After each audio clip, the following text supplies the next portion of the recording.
Hello, my name is Ellie Kelly, and welcome to the Hudson Players special virtual production of A Night with Eric Coble. We will be presenting two of his short plays alongside commentary from the author himself. The first is Musical Theatre Geeks, directed by Ellie Kelly, followed by Haunted, directed by Claudia Lillibridge. Our theater may have been dark over the past year, but we have been hard at work thinking up creative ways to keep our audiences and volunteers engaged.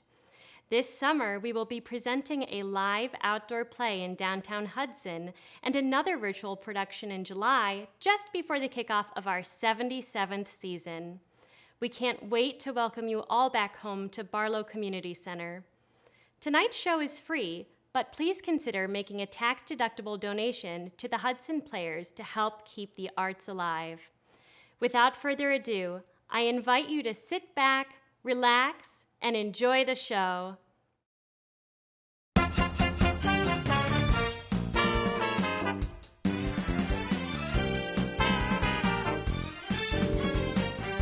And now, as part of our anniversary season, another classic moment. Several years ago, we introduced the world to a game show which went on to instant notoriety and is still requested by fans to this day. So here, one more time, is that toe-tapping, head-scratching battle of ephemera. Yes, it's time to play Musical Theatre Geeks. And here's your host, the master of minutia, Alex Lunt.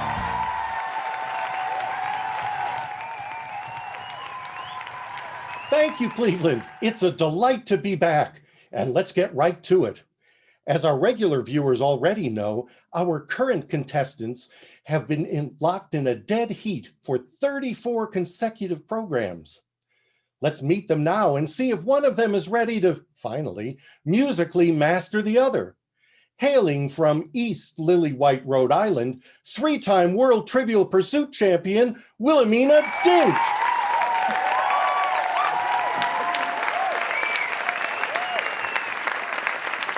And from Cornier, Iowa, four-time winner of the Bert Lahr Memorial Rib Cook-Off, Stuart Klotz.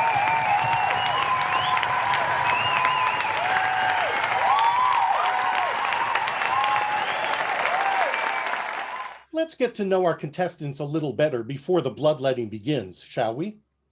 Stuart, it says here that your interest in the musical theater began in the first grade. How did that come about? Well, like many 6-year-olds, my love affair with the theater began when I was cast in the school play. Mrs. Vandergrift was our director. Brilliant, brilliant woman. A visionary. And what play was that?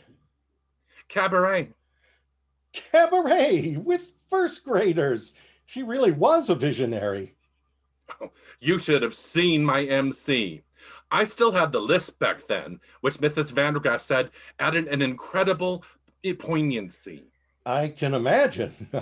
Wilhelmina. Oh, might I add that Mrs. Vandergrift's production was much, much darker than the Broadway revival. Really? What an interesting elementary school that must have been. Don't even get me started with her production of Equus. Wilhelmina, your devotion to the musical theater began... Not to brag, but I fell in love with the footlights at a much, much younger age than Stuart here. By first grade, I was already well versed in the mythos of musicals. And it began?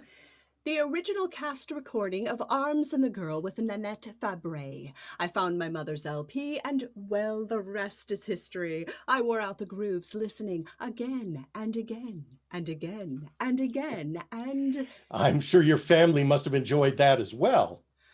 Oh, I don't know, really. They moved while I was at summer camp one year. Musical theater camp in Connecticut. We produced Pal Joey. Wait, your family moved away without you? No forwarding address. How sad. Well, not really. They left me the phonograph and a stack of show tunes. Well, let's get right to our contest, shall we?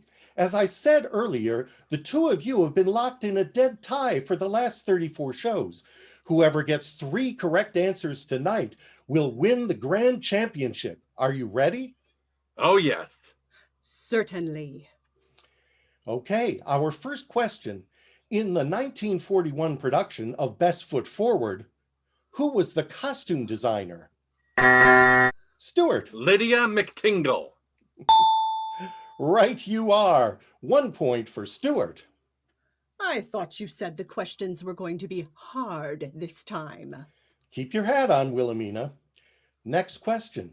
1951. The King and I. What? Wilhelmina. Who was Gertrude Lawrence? No. Now, if you'll please, just let me finish reading the... What, Stuart? What is a waltz? No.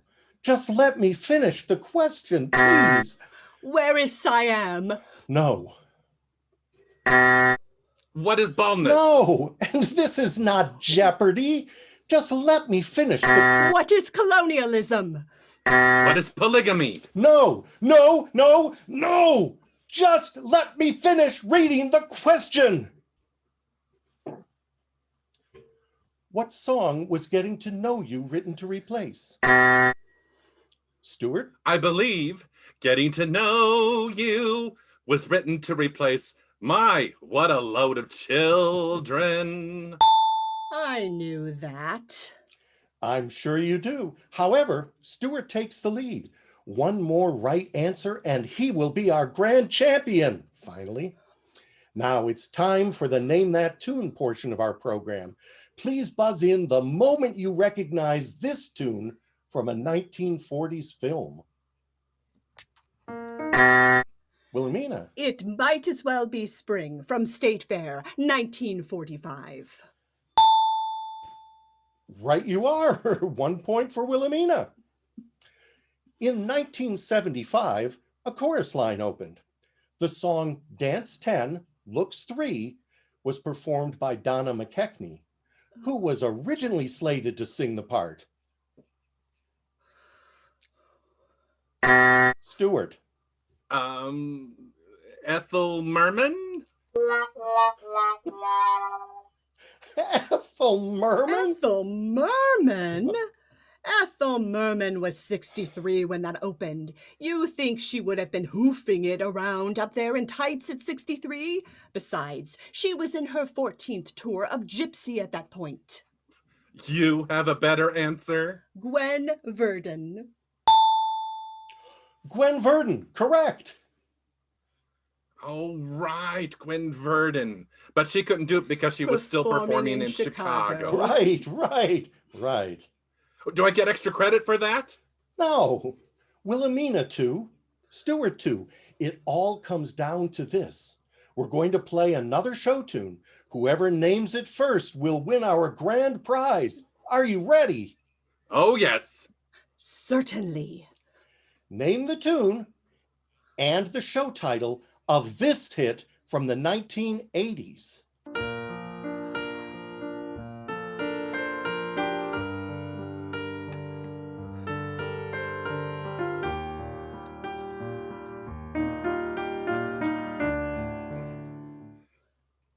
Well,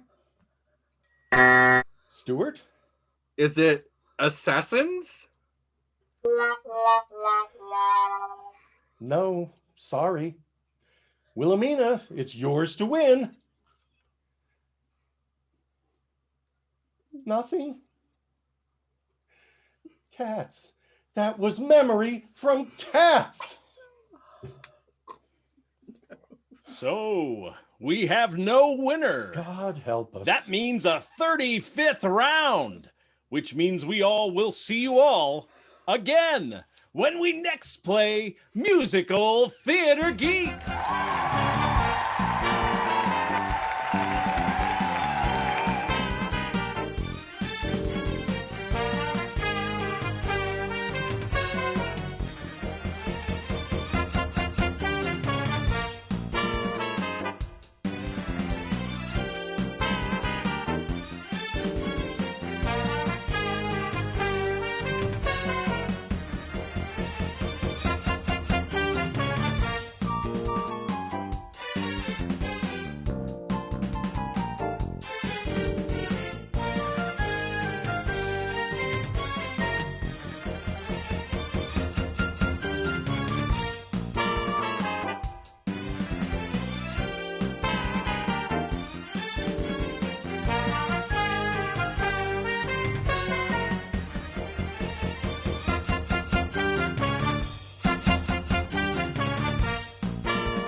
dost thou cry, my lady?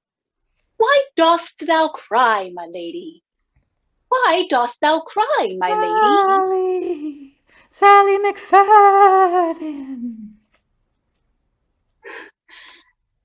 Why dost thou cry, my lady?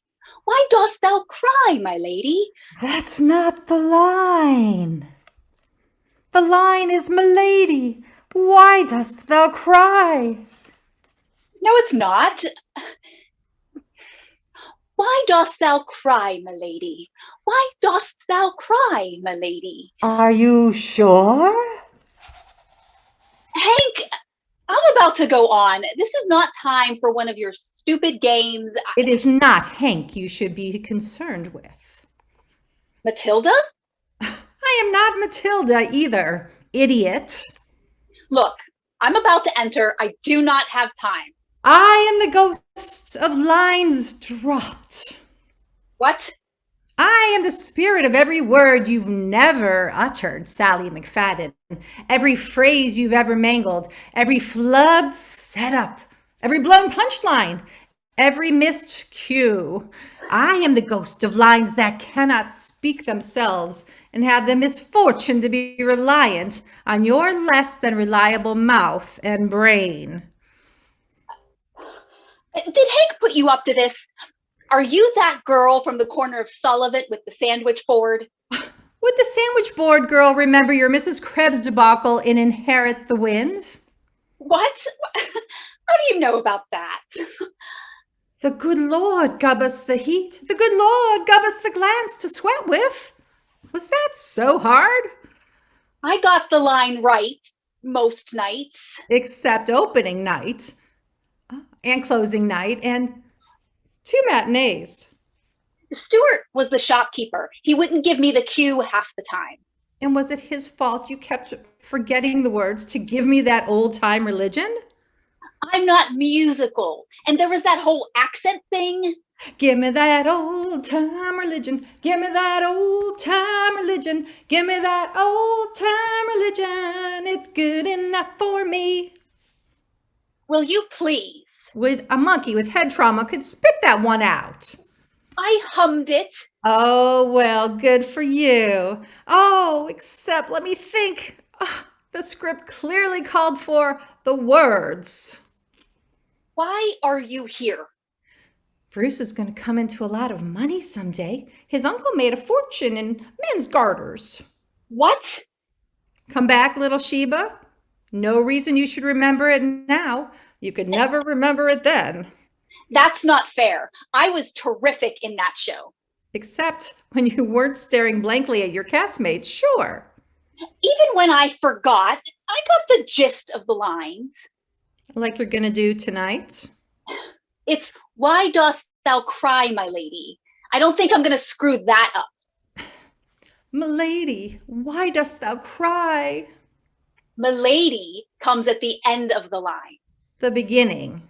End. Beginning. End. Are you sure?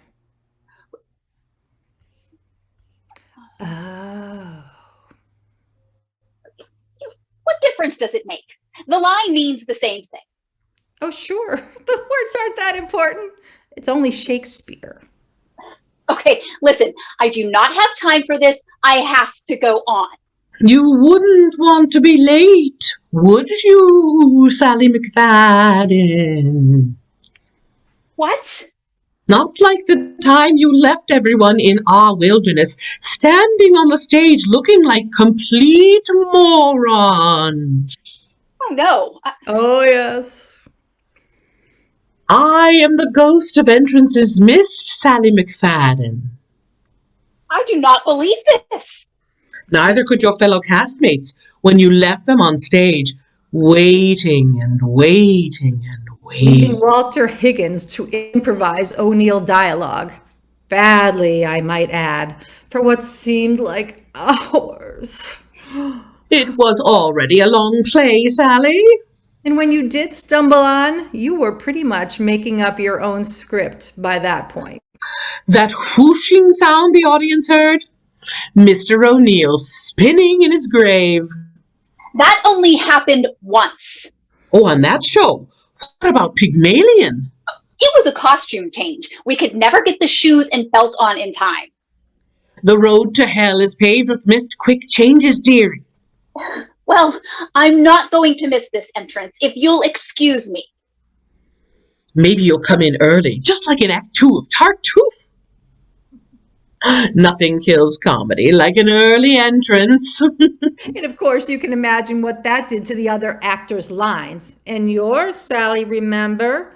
Trying to improvise in rhymed meter.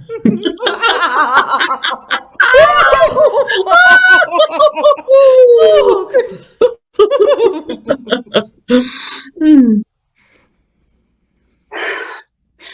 Why dost thou cry, my lady? But then timing has never been your strong suit, has it, dearie? As witnessed by the response to your May in Cat on a Hot Tin Roof. Oh, dear Lord! I am the ghost of reviews awful. You knew he was coming, didn't you, Pumpkin? Sally McFadden plays May as a flurry of trills, coos, and chortles. Not so much as a human being, but as a housebird locked in a losing battle with Tourette's syndrome. That was a character choice. Not an effective one, apparently. The usual amount of paraphrasing. And he only made that entrance in Act 1 on time because Gooper dragged you on. That was that critic, Charles what's-his-name. He hated me because I snubbed him at a party. The Crucible. McFadden once again displays her improbably gawkish, stumbling style as Betty Paris, adding much-needed, if unintentional, levity to the grim proceedings. Oh, I take that one, Noodle Dumps. It was almost positive. That was a college production. I mean, you can't judge college productions. Her perambulatronics are all but unwatchable. Perambulatronics. What is that? He made that word up. You can't make up words. Oh, I wouldn't be throwing stones, Miss Glass Houses. I got plenty of good reviews. Sally McFadden performs adequately in the undemanding role of Clementine. Oh, I'm not listening to this. All of you. It doesn't matter whether you listen to us or not, sweetie. What matters is the directors and producers listening to us. What? What a jump. Hey, what's that from? What a jump. Who is that? That is the ghost of Rolls Off Limits. Dumbbell, it's from some goddamn Betty Davis picture, some goddamn Warner Brothers epic. That's Martha from Virginia Woolf. I could still play that part. Not with your reputation in this town, Dumpling. That's a lot of lines, honey. Now let me look at you, but don't look at me, Stella. No, not until later, not until we have bathed and rested, and turn off that overlight. I don't want to be looked at in that merciless glare. I might be up for Blanche. I'd make a great Blanche. Ms. McFadden had the audience wishing not only for paper lanterns to dim the lights around her, but for a merciful Stanley to shatter every bulb and free us from having to view her performance. That is what they'll say, isn't it? Goodbye, Torvald. I won't see the little ones. I have put the keys here. Goodbye. I'll never be cast as Nora. Will I? Think what would happen if you missed that exit, dearie. Torvald, Krogstad, Ronk, Helmer, you have your hands full with English names. 2 minutes into the doll's house, the audience found itself in the unique position of screaming at the stage for Nora to leave now. For God's sake, now. Stop it. Attention must be paid. Did I mention you forgot the words to the chorus of Oklahoma? Stop it. Why, I bet you've missed your entrance altogether now. Out, damn it, Spot! An otherwise lovely production with one outstanding blemish. I feel pretty, oh so pretty. Stop it! I don't care. I may have blown lines and entrances and gotten lousy reviews and have been passed over for leading roles, but you know what? I was cast. And I kept on getting cast. So just maybe I did something right, huh? And now I'm cast as this stupid handmaid in stupid Troilus and Cressida. But you know what? I'm going to go out there and I'm going to say my one line and listen to my fellow actors and react and do the best damn job I can do with what I've been given. Because there is an audience out there that left their homes, not to see Sally McFadden, but to see Troilus and Cressida and hear and feel something beautiful. And I get to be a part, a tiny, teeny, itty bitty part of that beauty. And I am going to be the best damn tiny, teeny, itty little bit part that I can be. Because that is my job. Because I am an actor. Now, out of my way. Why dost thou cry, my lady? That was actually the exact right time to enter. And exactly the right line. I was wrong. Not bad. Not bad at all. Huh.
Tell us a little bit about yourself. How did you get to become a playwright? I stumbled into playwriting via acting. I've been doing storytelling since I was a little kid, actually. So when I was very little, I started, I would tell my mother stories and then she would write them down before I could write, and I would draw pictures to illustrate them. And so I thought I was going to be a comic book writer for a long time. But then in high school, I got into high school theater and I was really sure I was going to be an actor. And that lasted all the way through college. But then, and all along the way, I was writing for college and writing, doing creative writing. But I had no intention of being a playwright. And then I was at Ohio University getting an MFA in acting, and I took a playwriting class, and a play that I wrote there was produced and was well received. And I thought, oh, I'll do this some more. And then moved up to Cleveland to do an internship at the Cleveland Playhouse. Ended up living here with my wife, and then when our son was born, my wife at that point had the decent job with the health insurance benefits. And so she was able to provide for the family, and I stayed home and provided for our son. So, and that curtailed my acting abilities because I couldn't go to auditions and rehearsals and things, but I could write when he would nap. So I wrote more and more and more. And those guys, I was very fortunate, those started getting produced. And then I kind of just tipped over from being an actor into being a playwright. And that was a while back now. I have not looked back since. Do you ever miss doing acting, or have you fully transitioned to playwriting? I get just enough acting in my daily life and in my other life that I'll do readings of scripts for friends. And honestly, while my kids were growing up, I would read to them at night. And so I would get to do all the voices for everything, right? If we're reading Harry Potter, I get to do all the voices in Harry Potter, and they hadn't seen the movie, so they had nothing to compare it to. So I was brilliant. And so I got all my acting stuff out of that. And I could do a little snippet of acting every night for about 20 minutes. And that was enough. That turned out to be enough. And then, as I say, I also do readings of my own work and other people's work. So I touch on it, but writing is still, for whatever reason, it's still this kind of shiny new present that I've just opened up. And so I do not wish to give it up just yet.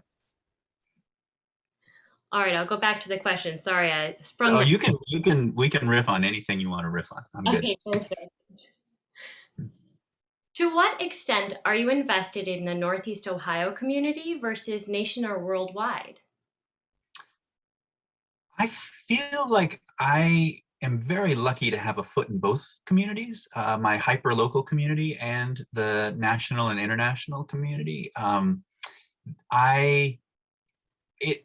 Anytime I have a show produced in Cleveland, it is special because this is my home. And I know people are going to be seeing any play that's produced here that I'm going to run into around town, or will message me, or I'll see at the grocery store or at another play later on. So this conversation gets to go on that does not occur anywhere else. If I get a show in Los Angeles or New York or something, it's lovely, and that can be very exciting for different reasons.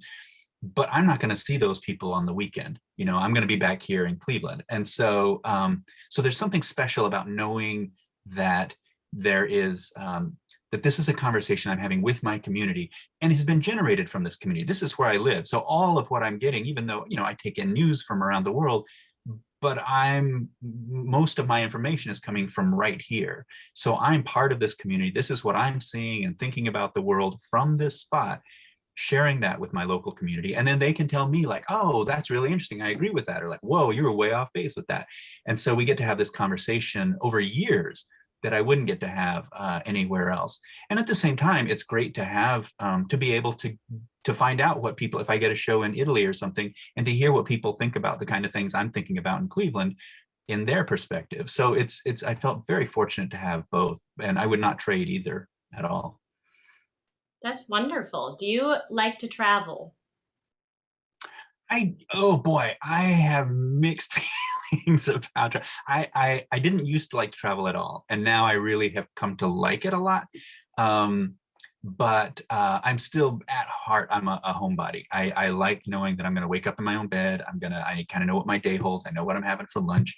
I can go walk my dog. If a book comes in at the library I can walk to the library. So I feel very comfortable, and I like my life at home. And part of that's because of the writing experience, right? My writing is done in my attic. I just sit up there with a clipboard and I write. And so, so I'm very used to being in a small, comfy little space. And that pleases me.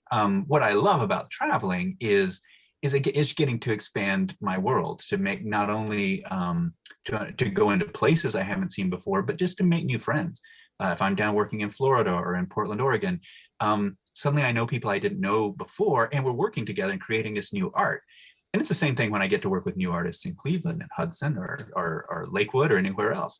And so that's a real joy of playwriting, regardless of travel, is the new people coming into my life, and then that we're creating something new together that I didn't even know they existed. They may not have known I existed prior to this work. And now suddenly we're making this whole new world in a joint effort. And so that part of travel I love, regardless. And of whether I'm doing it in my car or walking down my block, or whether I'm flying overseas. That's wonderful. Mm-hmm. Can you tell us a little bit about your process for writing? Yeah, my process, it depends on the project. It comes from different ways, like whether a theater has requested a piece or whether I'm just generating something out of my head that I don't know if anyone wants to see. But the physical writing process is very similar. And then I'll get a little germ of an idea, something will pop in and kind of stick. And I'll think like, oh, what is there about that? There's something odd about that. As in the plays that you're producing, there's some little hook that I'm like, oh, that's an intriguing idea that would look interesting on stage. That's an interesting question. And so I get that. And then depending, then there's a little part I can't totally control, because it can either, I can start writing almost immediately, like within the week based on that, and it suddenly blossoms into this whole thing, or sometimes it takes years of it just sitting there. And I haven't started writing yet, but it's just rotating in my brain along with a whole lot of other thoughts. And at some point it gets enough critical mass and gets, it tells me that it has to be written. And then I'm like, oh, I've got to write this script now. And again, that can happen in a few days or years later. And then once I start writing, I always handwrite. I don't compose on a keyboard. I can't. I just don't know why. I mean, I wasn't trained. I don't know why I have. All of my friends write on a typewriter, on a keyboard. And I'm the guy who has to sit there with a little clipboard and a pen and a paper. And I scribble out every line. And I actually find that very helpful. And I think this goes back to the acting a little bit, because as I'm writing it, I'm channeling my acting into it. I mean, I'm not the world's greatest actor, but I can figure out what the character is feeling in that moment. And if the actors are, if something huge is happening, is boiling into this big verbal fight or something, you can see like my handwriting starts going all crazy. If I suddenly get a better idea over here, I can cross something out, make an arrow, turn the page over, make another note to myself, rearrange. So it's get this physical quality to it that I hope transfers into the energy of the words and into the energy of that script. So that's really necessary for me. The downside is that it's totally illegible. Like I can barely read it myself. No one else on the planet could. And I always have this dread, like just after I finished a script, many pages later, that like, if I get hit by a bus this afternoon, the script is gone. Nobody, because it's not typed in, no one will ever read this script because they can't. It's physically impossible. So then I have to immediately go into my second step, which is the typing it in. And that's my second draft. And I start revising immediately as I go. Once I have it typed in and it's all finished, then well, the first draft or second draft is finished. Then I show it to a few select friends who I've kind of accumulated over the years, who I know are really good readers, who understand what I'm trying to do and don't always like what I'm doing, but they understand where I'm coming from. So they can give me really good specific notes, and they're scattered around the country. So I get their feedback, and then I read it out loud with actors in Cleveland. And inevitably I'll get it together with people either on Zoom these days, or preferably at a table. And I hear it out loud, which is where I learn a lot about it. That's invaluable. I would never send out a script out into the world without hearing it out loud first with actors. So I hear it, I listen, I go back, do more rewrites, and then I send it out into a theater if they're waiting for it, or to my agent to send it to around to other theaters or wherever. That step varies wildly, but all of my stuff kind of goes through that, and then I'll keep rewriting throughout, right up until opening night. I will keep rewriting, and sometimes past if I know the show's going to have other productions, I'll keep rewriting. So yeah, it never stops. Somebody said that plays are never finished; they're just abandoned, and I think that's kind of where I live. I never quite finish a script. That's very interesting. So you mentioned earlier that because it's all on paper, there's this risk of, if you got hit by a bus, it'd be lost forever. Have you ever lost a script, not been hit by a bus, but just lost? I've not been hit by a bus. Yeah, no, go ahead. Yeah. Just wondering if you had ever like misplaced a script and maybe found it later or forgot about it forever.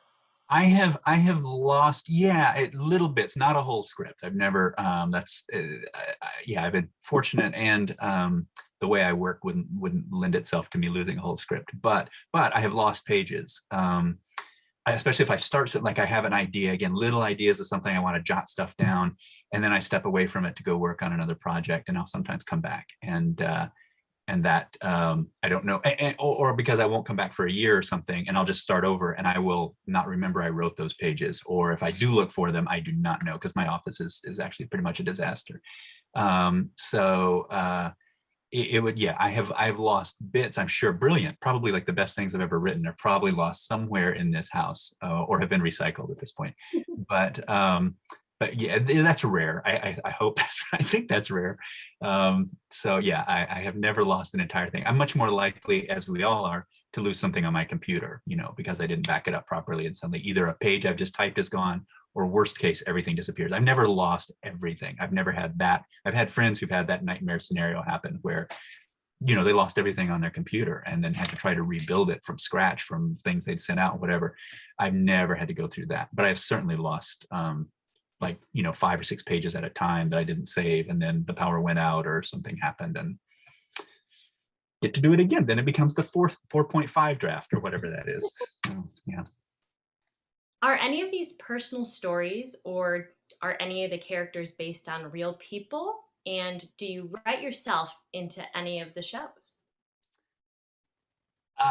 Yes and no. They are, I mean, everything springs from my imagination. So it's all filtered through me. And at the same time, I'm certainly taking things in. Like everyone I know, you know, gets in there somehow in some play, some way, just because they're leading interesting lives and they have experiences and adventures that that raise questions in me, and either sometimes literally. I mean, there are stories that have literally happened to a family member or to a friend or something that I have turned just enough. I've never written an autobiographical play, and I've never written a play about someone I know that's purely like, this is their story. When you've seen this play, you know this person. I've never done that. But I have certainly taken whole stories that would suddenly fit into a bigger play. You know what I mean? If I'm writing something else that's a conglomeration of a bunch of stuff, but I'll take someone's story with their permission and weave that into a play, sometimes for a monologue or an event or something like that.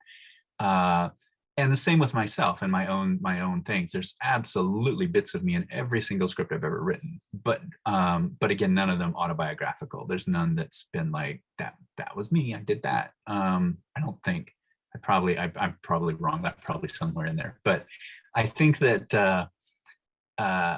yeah, and I can't help that. You know, that's just going to be that's how we. That's. I mean, this is. You know, you need material to create a fire all the time anyway. Nothing self-combusts. So the material is always coming in, and it's always going to be from my perspective and from the world outside. So it's a mix, but there's no play that is single representative of anybody, I don't think. My lawyer would tell me to say that anyway, and I'm sure that's true. So yeah. That's a good point. I think it's true. Do you have any signatures that you put into all of your works? Not directly, because I don't.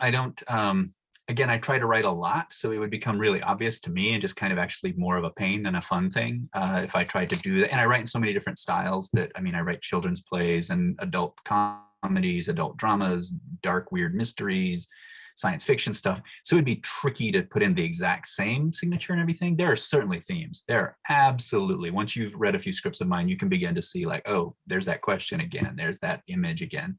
So those come up a lot. Animals show up a lot in my stuff. Not literally, like, although I've had a few plays that had animals in them, but very rarely. But they get mentioned a lot. Like the natural world.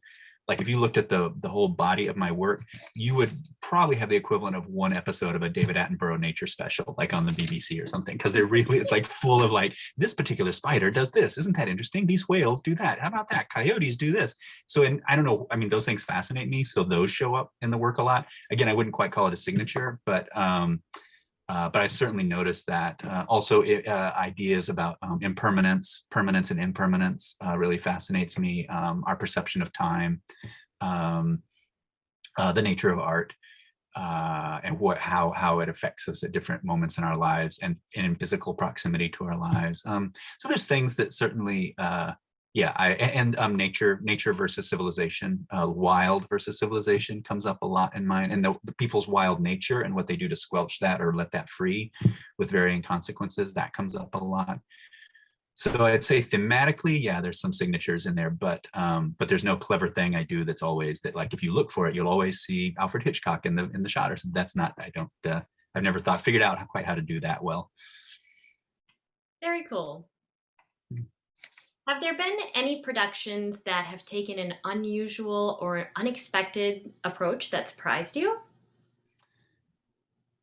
Yes, but never radically. I've had friends who've had shows that were set totally crazy. I mean, like, they wrote a realistic little drama and they saw it and someone had set it on Mars or something. And I'm like, well, that's a bold choice. I've never had that happen to me.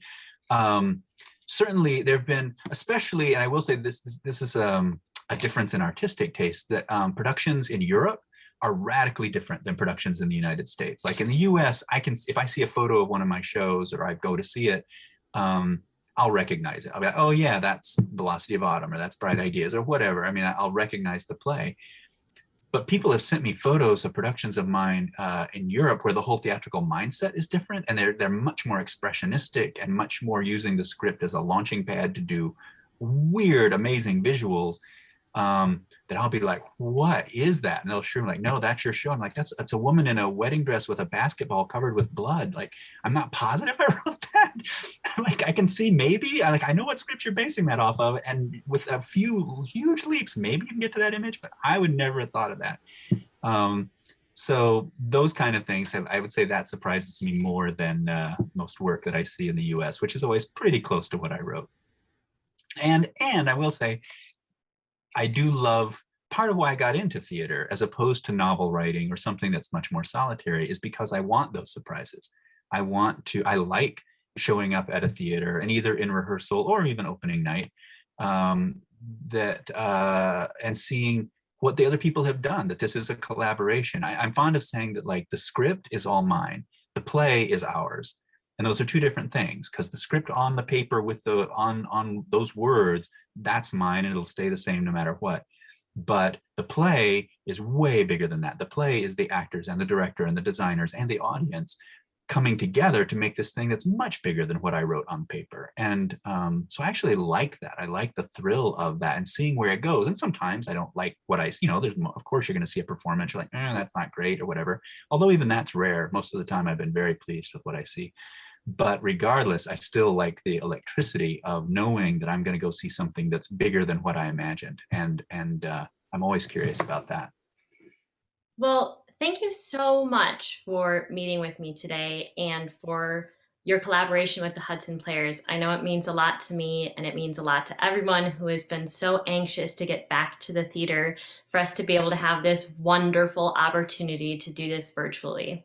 Absolutely. Thank you. It's been a pleasure. Thank you for joining us for our virtual production. We hope to see you in downtown Hudson this summer, online in July, and in our theater again soon.